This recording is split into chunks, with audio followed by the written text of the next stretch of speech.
सभी को नमस्कार।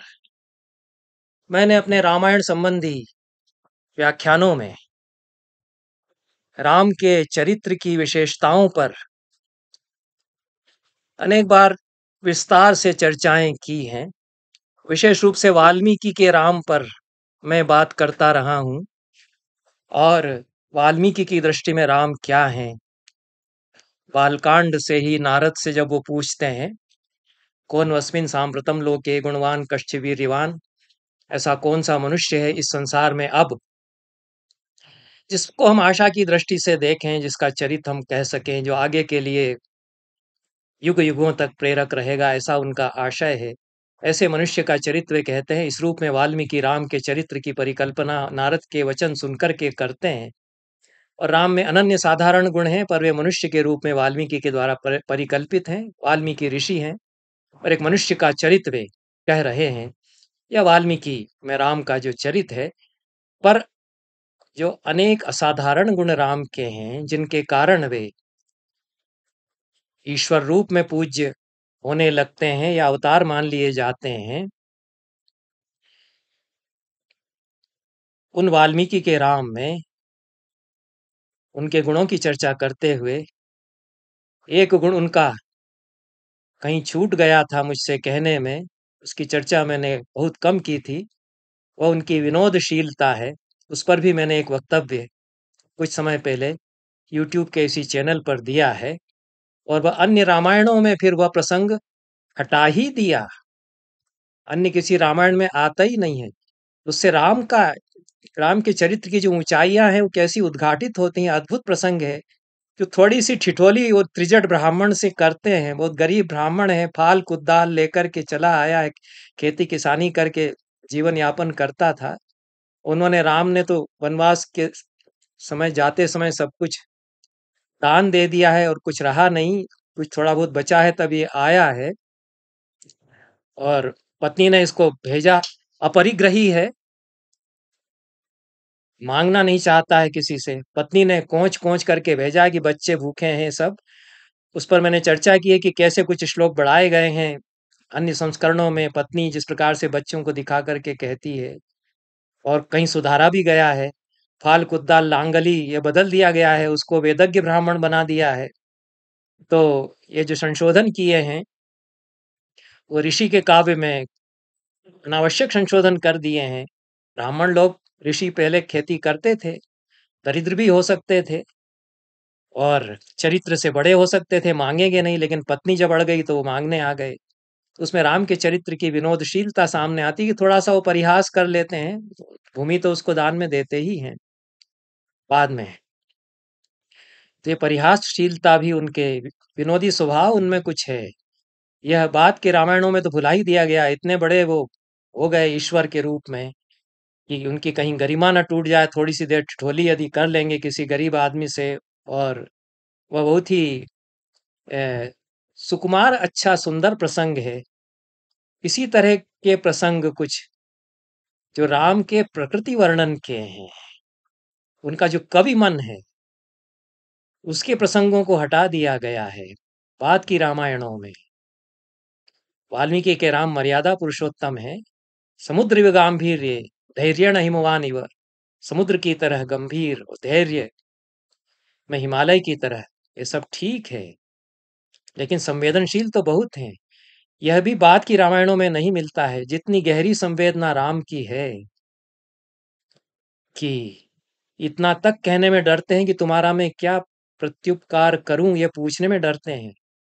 क्योंकि प्रत्युपकार करूं ऐसा पूछने का भाव जैसे ही आता है, वैसे ही इसको भी कभी जरूरत पड़ेगी, इसका भी कभी कुछ इस पर भी बनेगी, बीतेगी, ये विचार मन में आ जाता है। तो जिसके प्रति प्रेम है उसके लिए ऐसा कैसे सोचेंगे। इसलिए तुम्हारे लिए बदले में कुछ करूं ऐसा विचार मन में आएगा तो कभी लाने आने नहीं दूंगा, क्योंकि तुम्हारे लिए सदैव बिना कहे बिना जरूरत के करता ही रहूंगा। ऐसा विचार आए ही क्यों। इतने संवेदनशील राम हैं जो कि और किसी के बुद्धि में, हृदय में ऐसी बात नहीं आ सकती है। इतने कोमल वे हैं, तो प्रकृति प्रेमी वे क्यों नहीं होंगे। फूल पत्तों को, झरनों को, नदी को, पहाड़ों को, जंगलों को देख करके क्यों नहीं कविताएं राम के मुख से फूटेंगी। तो क्यों नहीं शेष रामायणों में जो अद्भुत वर्णन वाल्मीकि ने राम के मुख से करा दिए हैं, चित्रकूट के, भागीरथी के, वो और किसी ने नहीं कराए। अन्य रामायणकारों ने तो मौके आए तब भी उनको छोड़ दिया कि वो तो ईश्वर हैं, तो फूल पत्तों का, प्रकृति का क्यों वर्णन करेंगे? उसमें कोई ईश्वर नहीं है? फूल पत्तों में, पौधों में, नदियों में, जिनको कि हमने गंगा कहा है, भागीरथी कहा है, उनमें भी तो ईश्वर विराजते हैं। ईश्वर ईश्वर को देख करके आनंदित होता है, तो इसमें वर्णन कराने में कौन सा वो है? पर ये अवसर उन्होंने उपयुक्त नहीं किया। जो वाल्मीकि विशेष रूप से जो वाल्मीकि ने उपयुक्त किया है, विशेष रूप से यही कहना है कि जो पर्यावरण के प्रति एक तानता राम की है, निसर्ग के प्रति एक तानता है, उसमें वो एकाकार जैसे होने लग जाते हैं, रमते हैं इस तरह से। ये बाद में नहीं दिखा, किसी ने कुछ कहलवा भी दिया हो प्रशंसा में, पर वाल्मीकि जो कह रहा, जो करना चाह रहे हैं वहां आर्ष दृष्टि से, कि हम में ये और ये हम में है, वो ऐसा जिसके भीतर भाव हो जाएगा वो तो ईश्वरमय होने लग जाएगा। उसकी चेतना इतनी विराट है कि सब में अपनी चेतना समाई हुई, और सबकी चेतना अपने में वो देखने लगता है, तो सबको वो देखता है कि ये सब मुझ में रमे हुए हैं, मैं इनमें रमा हुआ हूँ, इस तरह से कहने लगता है। पर जो सौंदर्य है धरती का, भारत की वसुंधरा का, उसको राम जिस तरह से देखते हैं, और उसी को देखने के लिए तो वे जंगल में जाते हैं और उससे एकाकार होते हैं, आनंदित होते हैं, प्रफुल्लित होते हैं। ये वाल्मीकि के राम करते हैं, ये अन्य रामायणों के राम नहीं करते। इसलिए विचार करना चाहिए कि आपने ईश्वर बना तो दिया, लेकिन जो आज हमें चाहिए था मनुष्य, जिसकी आज की मानवता को आवश्यकता है, उस मनुष्य को भी तो कहिए। और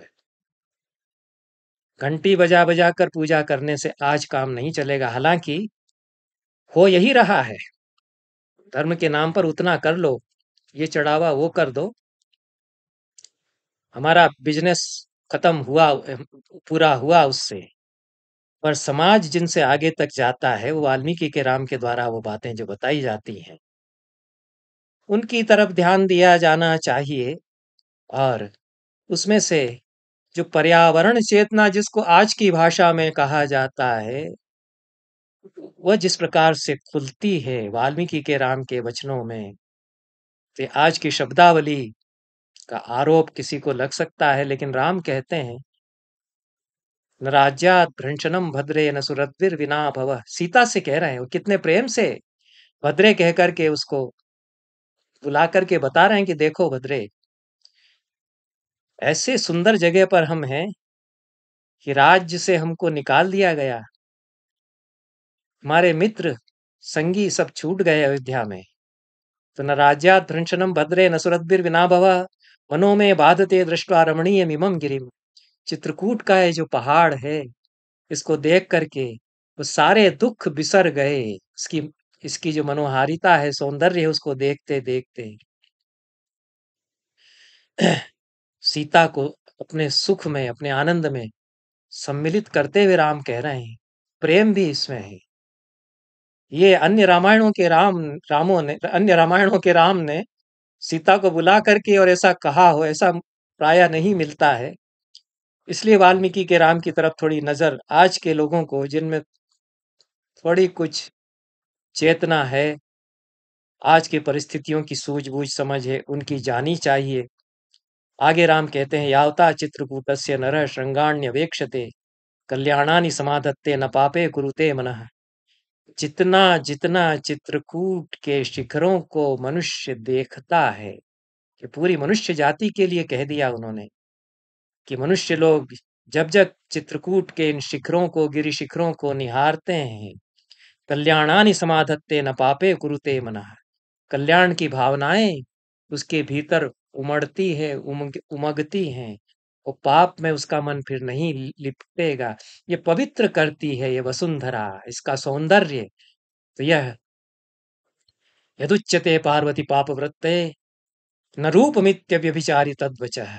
जो सच्ची सुंदरता है, वो पाप से उबार लेती है और शुभ भावना भर देती है। जो नकली सुंदरता है वो वासना जगाती है। ये जो प्रकृति की सुंदरता है, यह शुचिता की भावना जगा देती है। आगे तो राम उसमें रमते हुए कहते हैं और सुंदर वर्णन फिर करते हैं। राम के भीतर जो कवि मन है और जो संवेदना उनके भीतर है, और प्रकृति की के प्रति जो एक ललक, लगाव है, उसमें सदैव या तो लक्ष्मण को बुला करके बताएँगे कि देखो लक्ष्मण क्या है, यह भी राम करते हैं। और या फिर सीता को साथ लेकर के कहेंगे कि देखो, आदीप्तानिव वैदेही सर्वतः पुष्पितान नगान। देखो तो वैदेही, सब ओर से पहाड़ फूले-फूले दिख रहे हैं। फूल ऐसे फूलों से ऐसे लद गए हैं उनके, सब ओर से पेड़ जो है फूले हुए दिख रहे हैं। सब ओर से उनकी शाखाएँ लद गई हैं फूलों से। सही पुष्पैः किंशुकात् पश्य मालिनः शिशिरात्यैः। शिशिर बीत गया, वसंत आ गया।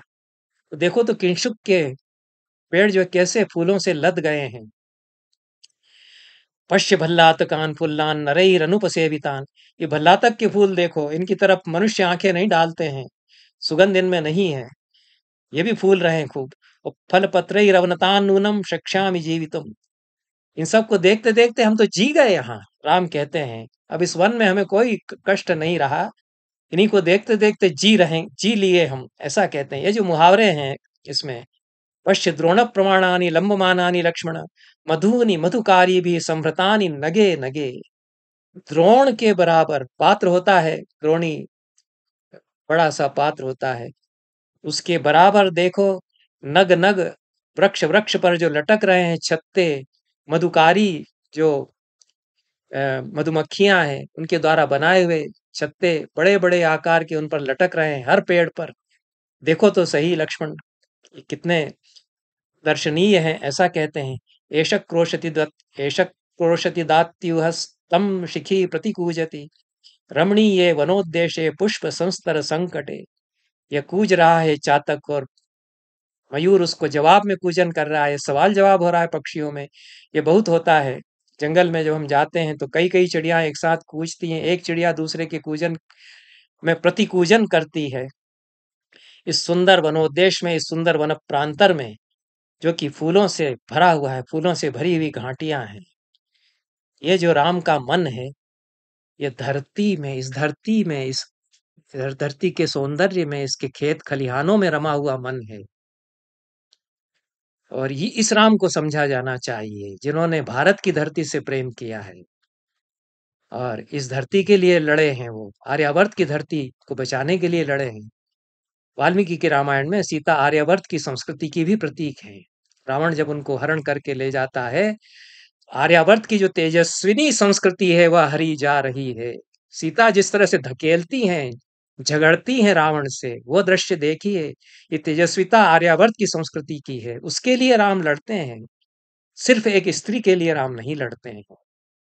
वाल्मीकि के राम जो एषा घर्म परिक्लिष्टा नववारि परिप्लुता, सीतेव शोक संतप्ता मही वाष्पम विमुंचति। विरही राम का कथन है। ऐसे कथन किसी रामायण में फिर नहीं आए। घबराते हैं बाकी रामायणकार, फिर कैसे राम के मुंह से कहलवा दें। राम जिसने प्रेम किया सीता से वह तो कहेगा, क्योंकि प्रेम तो किया था। जैसा प्रेम सीता से राम ने किया, वैसा प्रेम वाल्मीकि करा सकते थे, उन्होंने कराया। वाल्मीकि के राम तो कहेंगे कि पहली बार बौछार जेठ में तपती धरती पर जब पड़ती है, भभकती है धरती, उससे से भपका जैसा उठता है, उस तरह से गर्म उसास छोड़ी होगी सीता ने मुझे याद करते हुए। धरती से उपमा दी है राम ने, धरती को उपमा दी है सीता की। बारिश पहली बार हुई, बिरही राम वर्षा में कह रहे हैं। तो देखो लक्ष्मण, पहली बार बौछारें पड़ी धरती पर, गर्म गर्म धरती पर भाप सी उठी है, गर्म भपका सा उठा है। इससे लगता है सीता है जो गर्म निश्वास छोड़ रही है, दुख में तपती हुई। सीतेव शोक संतप्ता मही वाष्पम विमुंचति। एक एक शब्द बिल्कुल नगीने की तरह है। घर्म परिक्लिष्टा, घाम में परिक्लिष्ट हो गई, और शोक में जो बहुत क्लेश पाई हुई, ये दोनों धरती के लिए, सीता के लिए पहली बौछार जिस पर पड़ी है, करुणा की किसी की, हनुमान की करुणा हो सकती है। ऐसी सीता और नई पहली बार पानी की बौछार जिस पर पड़ी है, ऐसी धरती, वो भाप भाप का भपका सा उससे छूटा है, वो सांस उसने छोड़ी है, शोक संतप्त सीता ने।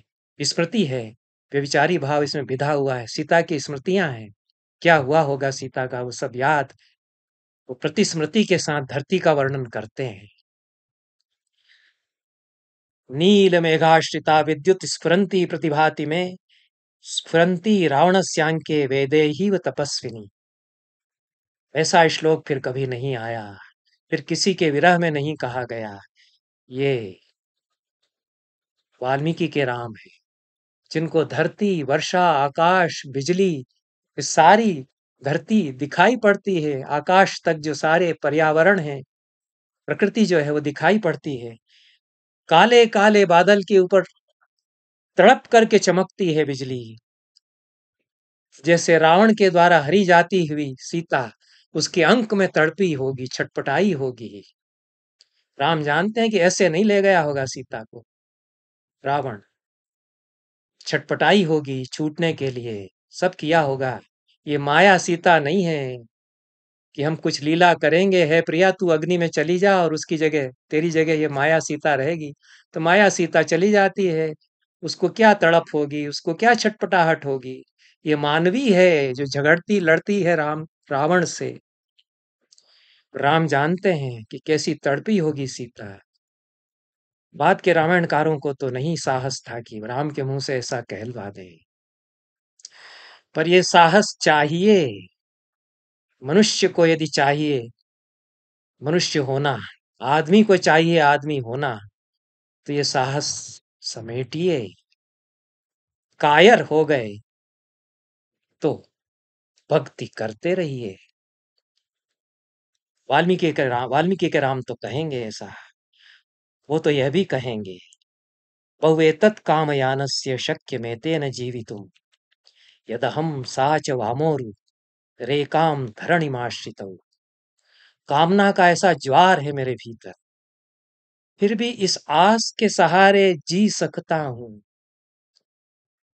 कि वह वामोरु, वह सुंदरी सीता और मैं एक ही धरती पर तो कहीं हैं। यही धरती है जिस पर वह भी है, यही धरती है जिस पर मैं भी हूं। कहीं ना कहीं तो उसको पा ही लूंगा, इतनी बड़ी धरती। ये जो राम कहते हैं, जो धरती के लिए जो राम के वचन हैं, वो जानते हैं कि इतनी बड़ी धरती पर कहीं न कहीं तो खोज ही लूंगा, उसी धरती पर कहीं वह है। इसलिए आगे कहते हैं, केदारस्येव केदारः सोदकस्य निरूदकः उपस्नेहेन जीवामि जीवंतीम यच्छृणोमि ताम्।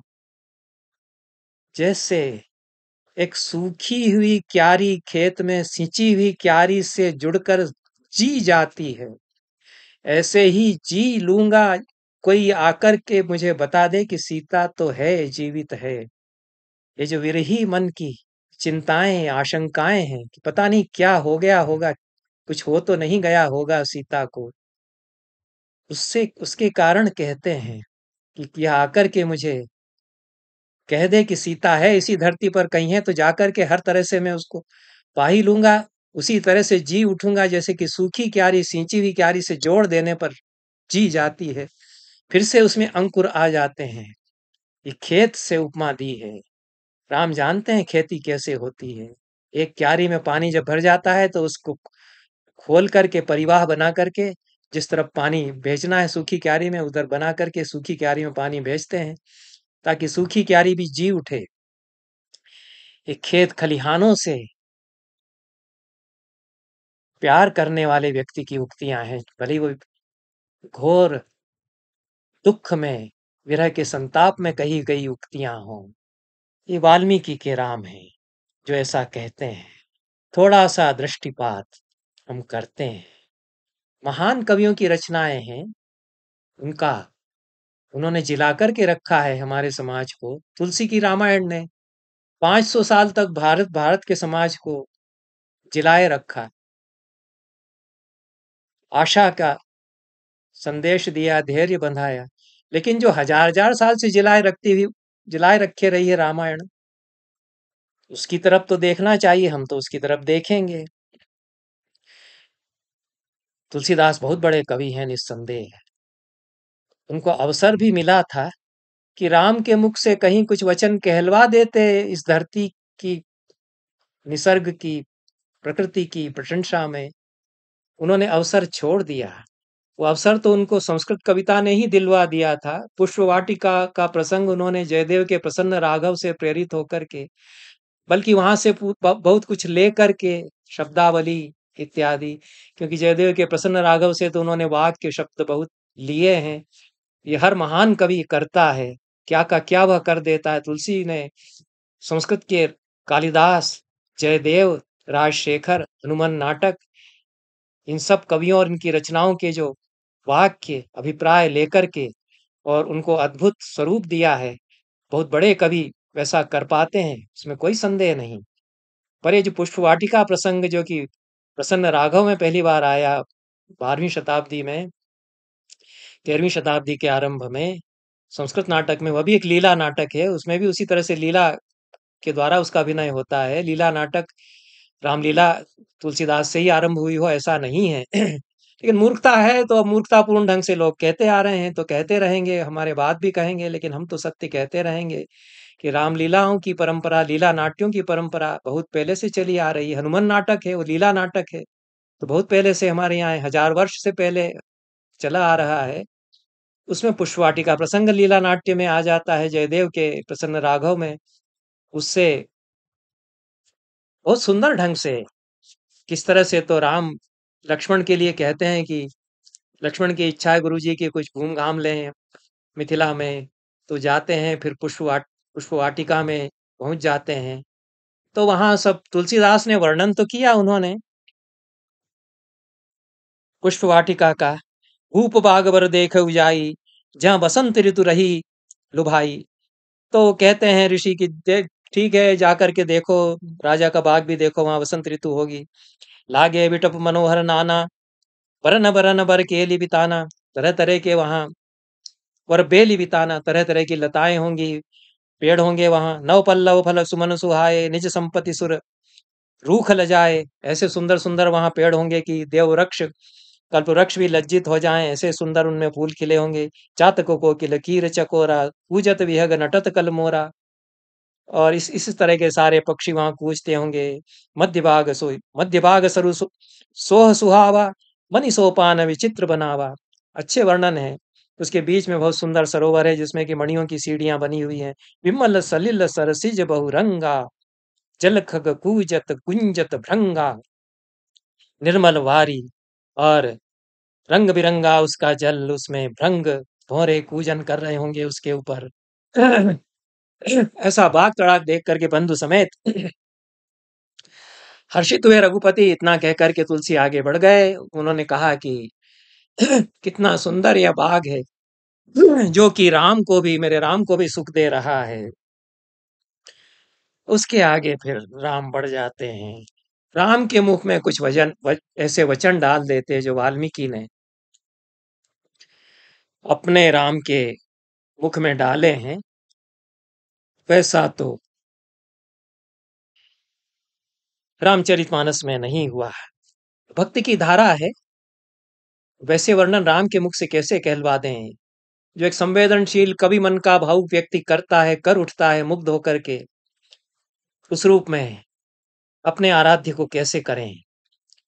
वो आराध्य अपनी जगह पर सत्य हैं, ठीक है, लेकिन यह जो एक वाल्मीकि के राम सहज रूप में सराहते हैं धरती के सौंदर्य को, वह तो छूट गया। जो छूट गया है उसको भी समझा जाना चाहिए, उस पर ध्यान दिया जाना चाहिए। तो ठीक है, फिर तो आगे बढ़ जाते हैं और उसके बाद संग सखी सब सुवग सयानी आ जाती हैं और उनमें फिर हो जाता है। जयदेव ने कुछ और सुंदर और वर्णन किए हैं। इन्होंने अपने आराध्य राम की मर्यादा रखते हुए थोड़ा बहुत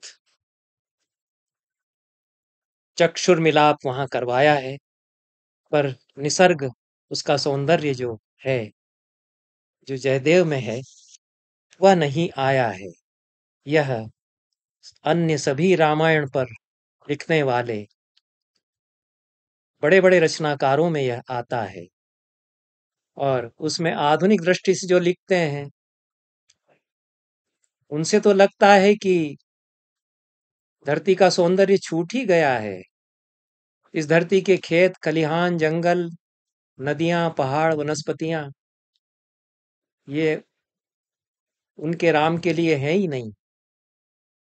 2 उपन्यास हैं, अच्छे उपन्यास हैं। उसमें अपने-अपने राम जो भगवान शिव का है, वह तो बहुत अच्छा उपन्यास है। और राम का एक मर्यादा पुरुषोत्तम के रूप में एक बार फिर जो उदात्त चित्रण हुआ है, सारे संकटों के बीच में जिस प्रकार से अवि अविचल धैर्य वाले राम और अत्यंत जटिल परिस्थितियों में कैसे पूरे आधुनिक भावबोध के साथ भगवान सिंह ने उसका चित्रण उस उपन्यास में किया।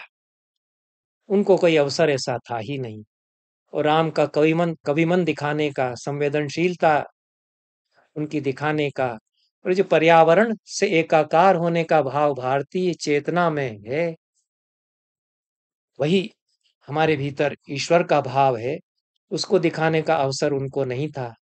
उन्होंने उसका कोई उपयोग किया भी नहीं।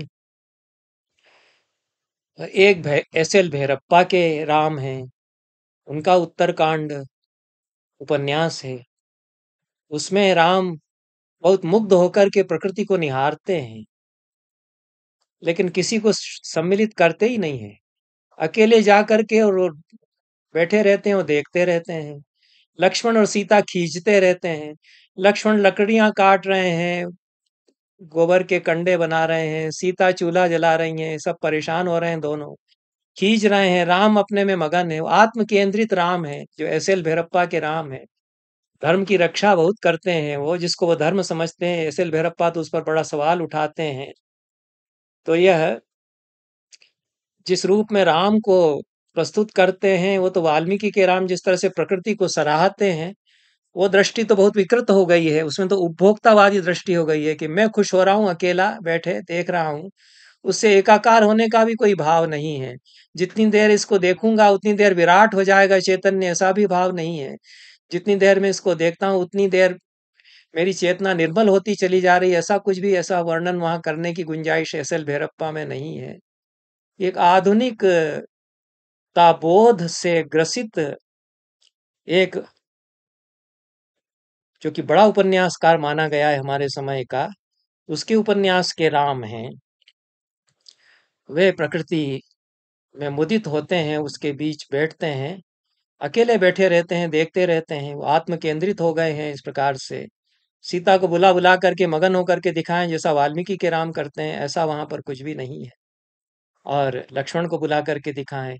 दोनों में कोई संवाद ही नहीं होता है, संवादहीनता पूरे इनके उत्तरकांड जो इनका उपन्यास है, उसमें राम, लक्ष्मण और सीता के बीच में एक तरह का गैप हो गया है, संवादहीनता की स्थिति है। राम अपने में आत्म केंद्रित होकर के फूल पत्ते देखते रहते हैं और सीता और लक्ष्मण जो है खटते रहते हैं, वो बहुत दुखी होते रहते हैं, फिर भी साथ उनका निभाते हैं, क्योंकि लक्ष्मण को है कि बड़े भाई हैं, मुझे उनके साथ रहना है। सीता को है कि पति हैं, उनके साथ रहना है। ये बड़ा दुखद हो जाता है सारा का सारा। जो वाल्मीकि में अत्यंत रोमांच के, प्रेम के, स्नेह के बंधन हैं, वे सब टूट जाते हैं इन रामायणों में आकर के। जो कोमल मानव राग के तंतु हैं, वे टूट जाते हैं। तो उनको बचाने की आवश्यकता है। इतना कह कर के आज का वक्तव्य मैं यह समाप्त करता हूँ। बहुत-बहुत धन्यवाद सभी को।